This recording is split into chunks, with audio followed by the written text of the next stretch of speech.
June 8th, 7 a.m. Our driver George met us at the Airbnb where our host made us another delicious meal, and then it was time to hit the city traffic and head out to the villages. I think the images will speak for themselves, but as you move away from Nairobi, the real poverty sets in. We drove through the Great Rift Valley as we headed to our next destination. The majority of Kenyans get around on these buses, or matatus, which cost anywhere from 50 cents to $2 a ride. You can also hop on the back of a motorbike, or piki, as they call it, and you'll see animals everywhere from cows to zebras, or zebras, as our driver George corrected me. The rules of the road are non-existent. You can pass on either side, and because there's a marketplace every mile or so, you can never get fully up to speed as there are giant speed bumps to stop you from running over the sellers. Imagine being on a highway and people can just come up to the window and sell you anything. This man was selling canes while tapping on our car as we were driving past.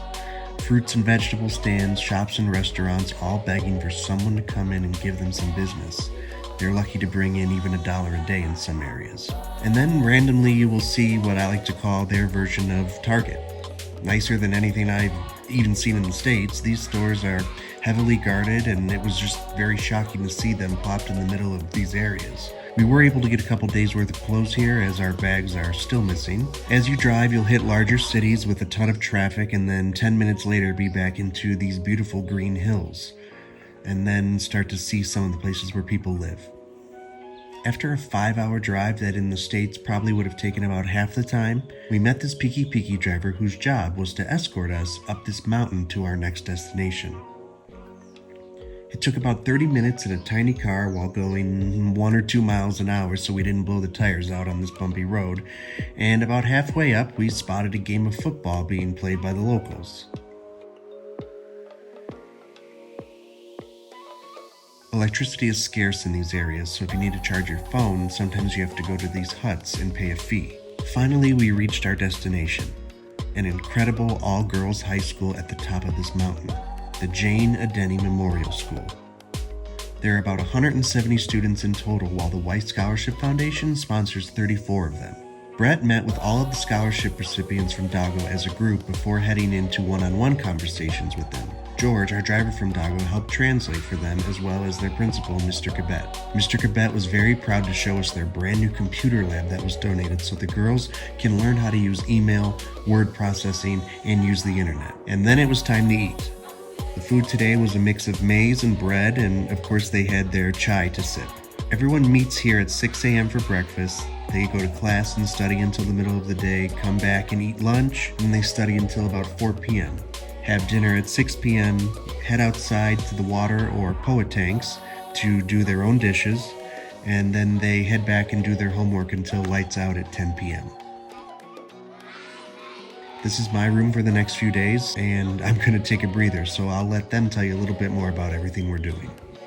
Speaking as one of the first students who are enrolled to this scholarship program, I'd say from the year 2012 all the way to now, I think progressively a lot of students from our village have been able to acquire the high school, the secondary education. As compared to the previous years before then, I think the number has increased drastically and significantly, and we are really proud of that.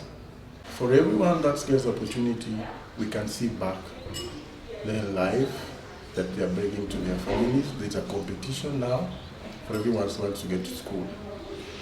In terms of education, it has really helped the children directly, and it has also been a very big relief to the parents because the scholarship entirely covers the entire school program for them. They pay the tuition, they help with the books, and they help with the bus fare to and from the school, which is a very big relief to majority of the parents because most of our parents back in the village, one, they don't have employment.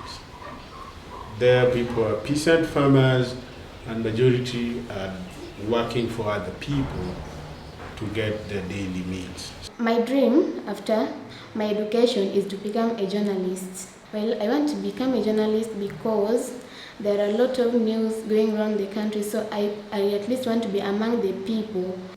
They should not lose hope in anything.